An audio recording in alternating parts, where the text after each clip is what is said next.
연대 논술은 이제 첫 번째 시간과 분량 측면에서 보자면 120분의 시험 시간이 주어집니다. 120분의 시험 시간이 주어지고, 그리고 총 4문항 이고 각 문항당 요구를 하는 게 600자예요.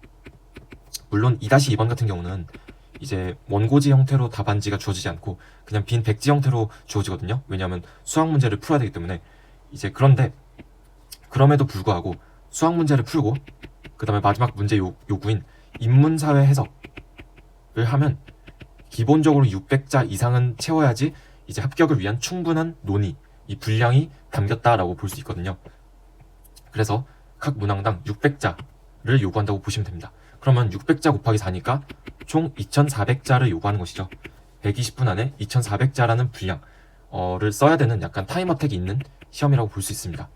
그래서 사실 성대랑 연대 같은 경우는 시간 압박이 있거든요. 문항수도 많고, 문항수가 많다는 것은 결국은 문항별로 요구하는 유형 자체가 다르다 보니까 제시문을 단순히 독해하는 것을 넘어서서 이제 제시문, 개별적인 제시문을 독해하는 것을 넘어서서 제시문 간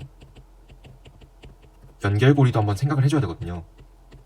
왜냐면 각 문항당 뭐 어떤 문항은 설명하라고 하고, 어떤 문항은 평가라고 하고, 어떤 문항은 비교 분석하라고 하고, 이제 다 다르기 때문에 문제 요구사항에 따라서 연결고리를 한 문제 이제 개수만큼 생각을 해줘야 돼서 굉장히 좀 시험 운용이 중요한 시험이다라고 볼 수 있겠습니다.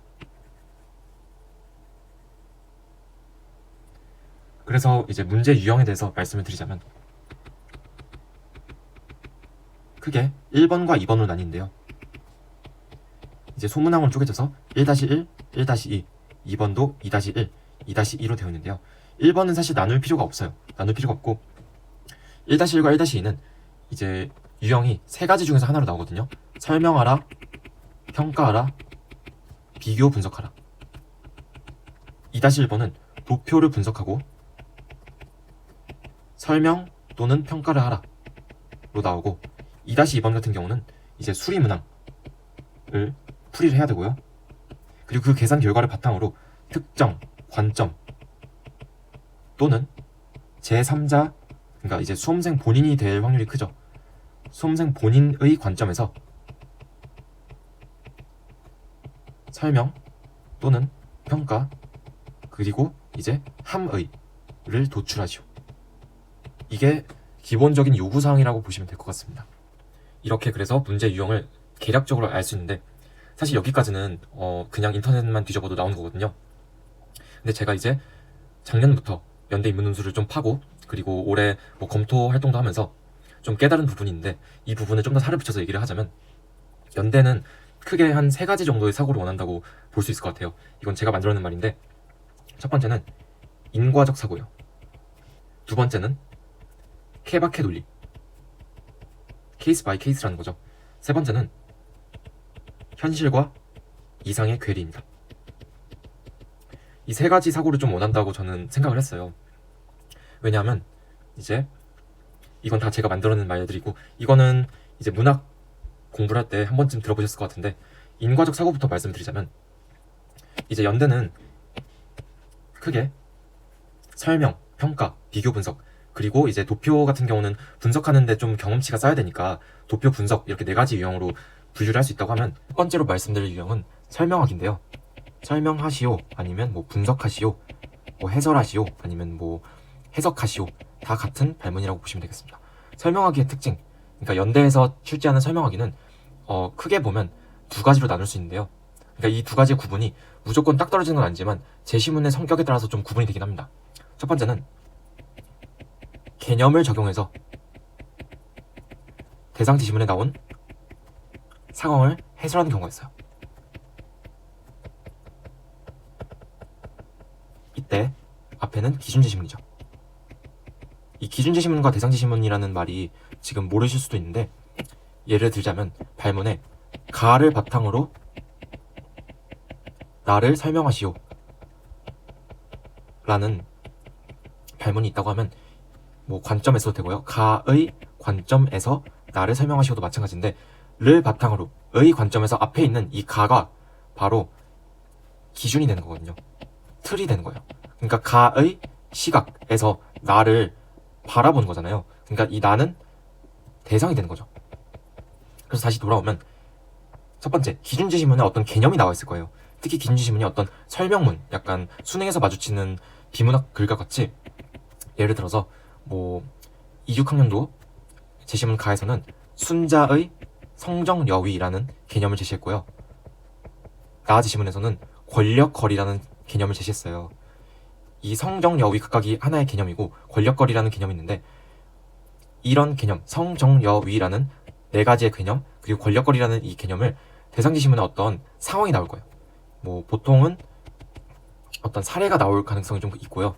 그리고 문학 작품이 나온 경우도 있었고, 뭐 다양해요. 도표가 나온 경우도 있고, 이거는 보통 2-1이겠죠. 뭐 실험 상황이 나온 경우도 있어요. 그랬을 때 이런 대상, 설명 대상에 대해서 기준지시문에 제시한 이론적 틀, 이게 이론 틀이거든요. 이론 틀이라는 이 개념을 바탕으로 얘를 적용해서 재진술을 해봐라 라는 게 설명하기 위해서 출제되는 하나의 포인트라고 볼 수도 있고, 두 번째는 이제 제가 말했던 인과적 사고가 좀 강하게 반영이 되는 건데, 바로 기준지시문에 어떤 원인과 결과가 나와요. 이 원인과 결과, 즉 대상지시문에 어떤 상황이 똑같이 나오거든요. 대상지시문은 항상 상황을 담고 있어요. 그래서 대상지시문에서 똑같이 상황이 나오는데, 이 상황을 기준지시문에 나온 원인, 결과라는 이 구조로 설명을 하는 거예요. 좀 쉽게 얘기를 들어보자면, 제시문 가는 패스트푸드를 먹으면 비만일 확률이 높아진다라는 어떤 사실을 담고 있다고 해보죠. 그때 나는 문학 작품인데 고된 노동을 마치고 이제 밤늦게 열은 이제 버거킹을, 야식을 먹고 있는 거죠. 가의 관점에서 나를 설명하시오 라고 한다면 인과적 구조거든요. 그랬을 때 지금 나에서 버거킹이라는 패스트푸드를 먹고 있죠. 그렇다면 가의 관점에서는 이렇게 적용이 되는 거예요. 버거킹은 하나의 패스트푸드죠. 네.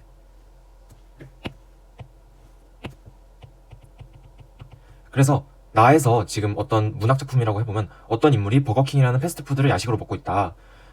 이때 나에 따르면 패스트푸드는 비만을 유발한다. 따라서 이 나의 인물도 비만이 될 가능성이 높다고 설명 가능하다. 이런 식의 주장을 펼칠 수가 있는 게 설명하기예요. 아니면 이럴 수도 있죠. 패스트푸드를 똑같이 가가 언급을 하는데, 현대인이 패스트푸드를 먹는 이유는 경제적으로 좀 가격이 낮으니까, 경제적으로 이제 접근성이 높고, 그 다음에 패스트푸드, 그러니까 이제 프랜차이즈는 주변 곳곳에 많잖아요.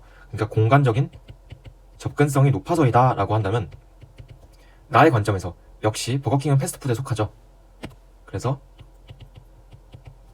나의 인물이 버거킹이라는 패스트푸드를 먹는 이유는 경제적 공간적 접근성의 관점에서 볼 때 현대인의 약간 가격이 합리적이고, 그리고 주변의 곳곳에 약간 바로 앞에 버거킹이 있기 때문에 간 것이다 라는 식의 주장을 펼칠 수가 있습니다.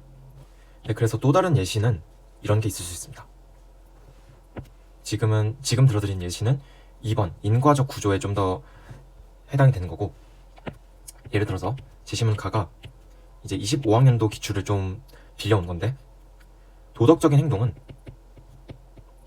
선의지에서 비롯되어야 한다 라는 이제 주장, 아니면 내지는 어떤 전제를 펼쳤다고 하죠. 칸트인데, 도덕적 행동은 선의지에서 비롯되어야 한다 라는 거잖아요. 그러면 이게 하나의 필요 조건, 즉 요건이 되는 거죠. 도덕적 행동은 결론, 뭐 개념이라고 볼 수도 있겠고요. 이거를 반대 해석을 적용해보자면, 선의지에서 비롯되지 않은 도덕적 행동은, 그러니까 선의지에서 비롯되지 않은 행동은 도덕적인 행동이라고 말할 수 없다라고 볼 수 있겠죠. 나 제시문을 보면 이제 생기부에 이제 봉사활동을 하면 적혀져요. 근데 이때 어떤 집단이 봉사활동을 많이 했어요. 그러면 제시문 가의 입장에서 나를 설명할 때 어떻게 할 수 있을까요? 봉사라는 거를 하나의 도덕적 행동이라고 본다면, 아까처럼 이 도덕적 행동이라는 개념 안에 봉사라는 개념이 뭐 부분 집합으로 들어가는 거니까 가의 관점에서는 이렇게 설명할 수 있겠죠. 나에서 집단 A의 학생들이 보인 도덕적 행동, 즉 봉사는 선의지에서 비롯된 것이다 라고 할 수 있겠죠. 근데 만약 여기서 이 전제를 보시면 봉사활동이 생기부에 적힌다고 그랬잖아요. 이 봉사활동이 만약 선의지에서 이런 게 아니라 자신의 이 대입, 이익을 위해서, 이익 때문에 봉사활동을 했다면 가의 관점에서 봤을 때 도덕적 행동이라고 할 수 없겠죠. 그래서 한마디를 덧붙일 수 있겠죠. 가의 관점에서 볼 때 만약 집단 A의 학생들이 이익을 동기로 이제 도덕적 행동을, 그러니까 봉사활동을 했다면 이는 도덕적 행동이라고 볼 수 없다, 의문을 제기할 수 있다, 이런 식의 주장을 펼칠 수 있겠죠. 이거는 제가 지금 말씀드린 예시는 개념 적용, 즉 1번에 해당이 돼요. 이렇게 설명하기는 예시를 마치고 두 번째는 평가하기로 들어가겠습니다. 두 번째는 평가하기인데요. 평가하기는 이제 보통 이제 서로 다른 대립되는 쟁점이 나오거든요. 재심은 가가 A, 재심은 나가 B라고 한다면, 예를 들어서 재심은 가는 인간은 자유의지에 따라서 행동한다. 재심은 나는 인간은 유전자에 따라서 행동한다. 유전자가 결정을 했다. 라는 이 서로 대립되는 주장을 펼쳤다고 하죠. 이때 저희가 재심문을 평가한다고 했을 때 연대에서 중요한 게 바로 양가적 평가, 즉 양가적 사고라고 볼 수 있습니다.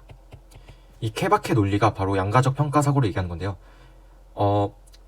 연대는 약간 중립적인 것을 좋아하는데 어떤 한쪽이 무조건 틀렸다, 어떤 한쪽이 무조건 맞다 라기보다는 사실 현실적인 관점에서 봤을 때 어떤 부분에서는, 즉 어떤 케이스에서는 자유의지라는 이 이론이 좀 더 설득력이 있는 경우도 있고, 어떤 케이스의 경우에는 유전자 결정론이 설득력을 얻는 경우가 있습니다.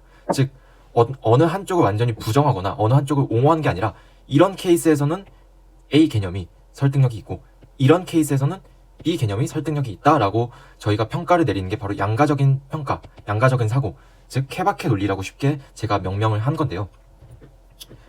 이러한 사고 자체가 굉장히 연대에서는 자주 쓰입니다. 예를 들어서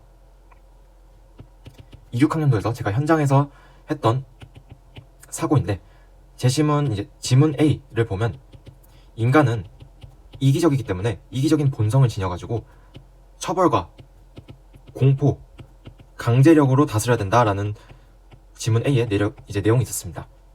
이게 전제고 이게 주장이겠죠. 이럴 때 전제 자체가 무조건 틀렸어 라고 하는 거는 연대에서 원하기보다는 이제 조금 더 비판을 할 때 어떻게 하면 좋냐면, 인간이 이기적인 본성을 가졌다고 말할 수 있는 경우가 있고 없는 경우가 있어요. 이제 이거는 재심은 나를 보면 알 수 있는 건데, 지금은 재심은 나를 안 보셨을 테니까 간략하게 말씀드리자면, 이런 케이스 1일 때는 인간이 이기적인 본성을 갖는다고 말하면 설득력을 갖는 경우가 있고, 이런 케이스의 경우, 그러니까 인간이 항상 이기적인 건 아니잖아요. 뭐 협력하고 협동하는 사례가 있기 때문에 이런 케이스에서는 이 인간은 이기적인 본성을 가졌다고 단정하는 것은 무리가 있다 라고 하면서 이 전제 자체가 너무 성급한 일반화를 꾀하고 있다. 그래서 이 주장은 설득력이 떨어진다, 즉 주장이 약화된다 라고 저희가 비판을 할 수 있는 거겠죠. 이해가 되셨나요? 그래서 이 케바케 논리라는 것은 이 지문 A는 케이스 1만 강조를 하고 이 케이스 2라는 것은 간과했다 라는 것을 펼치는 게 바로 케바케 논리입니다. 굉장히 연대에서 평가하기나 아니면 다른 비교도 그렇고 케바케로 케이스를 약간 수학 문제 풀듯이 좀 엄밀하게 사고하는 거를 좀 보는 것 같아요. 이렇게 케이스를 나누는 게 결국은 이제 현실적인 아니면 중립적인 사고랑 좀 연관이 되다 보니까 아마 좀 이런 것을 중시하는 것 같습니다. 세 번째로 말씀드릴 것은 현실과 이상의 괴리입니다. 이건 예를 바로 들어보자면, 칸트가 굉장히 유명하잖아요. 인간은 선의 의지에 따라서 행동해야지만 도덕적 행동이라고 인정할 수 있다. 이렇게 당위적이고 규범적이고 도덕적인 주장을 많이 하죠. 이건 당연히 좋은 겁니다. 하지만 이상적인 얘기죠. 우리가 발붙이고 사는 현실은 어떻습니까? 이런 칸트의 이상적인 영구 평화론이라든가 이런 걸 지키기가 쉬울까요? 쉽지 않죠. 그래서 우리는 현실과 이상에는 괴리가 있습니다. 우리는 이상을 추구해야 해요. 왜냐하면 이런 당위, 규범, 도덕은 현실을 교정하는 내용을 담고 있거든요. 그래서 귀를 기울일 필요가 있지만 현실적으로 이런 주장에 대해서 우리는 현실에 살고 있다 보니까 우리는 이제 현실적으로 타당성 검토가 필요합니다. 이런 내용을 연대에서는 자주 제시문 구조나 이런 걸 봤을 때 잘 설계를 해요. 뭐 제시문이 4개가 있다고 치면 뭐 제시문 라가 어떤 도표라고 한다는 것은 현실이죠. 무조건 현실일 수밖에 없고, 가끔 가다가 뭐 문학작품도 출제하고 수필도 출제하고 그러는데 현실에 가깝죠. 어떤 제시문 같은 경우는 뭐 비문학 제시문 중에서 뭐 설명문이 대표적인데, 설명문이나 주장문이 있으면 이런 경우는 약간 당위나 규범적인 내용, 이런 내용, 약간 이상적인 내용을 담고 있는 경우가 많아요. 그러면 이제 이런 현실이 나오고 어떤 주장이나 개념이 나왔을 때 이 사이에 어떤 괴리가 있잖아요. 이런 괴리를 연대에서는 묻습니다. 이거를 평가라고 하기도 하고, 아니면 이거를 뭐 도표를 분석하라고 하기도 하고, 아니면 아까도 말씀드렸듯이 어떤 설명문, 즉 인과적인 구조, 뭐 원인, 결과, 이런 인과적인 구조가 나오면 이런 구조를 한번 제시문에 나와 있는 현실에 한번 적용을 해봐라 라고 하면서 설명하기 문제를 내기도 하고요. 아니면 여러 제시문 간에 이제 연대가 다면사고형 논술이라고 하는데, 여러 논점을 뽑아서 비교 분석하라 라는 내용도 담고 있고요. 저가 따로 비교 분석 유형에 대해서는 언급을 조금 많이 할 게 없는데, 비교라고 하면 결국은 공통점과 차이점을 밝히는 일이죠. 근데 옆에 보통 분석이라는 발문이 들어가 있는 경우가 많았습니다. 분석은 뭐냐? 계속 나누라는 거죠. 크게 약간 A랑 B라고 이렇게 나눌 수 있다면, 세부적인 논점으로 봤을 때도 뭐 C랑 D, 어떤 논점에서 봤을 때는 E랑 F 하면서 대비되는 지점을 2개 제시문을 비교한다고 쳤을 때 많이 발견할 수 있는 겁니다. 그래서 연대에서는 비교 분석이라는 발문이 나오면 최소 2개 이상의 비교 기준을 뽑으시는 게 맞습니다.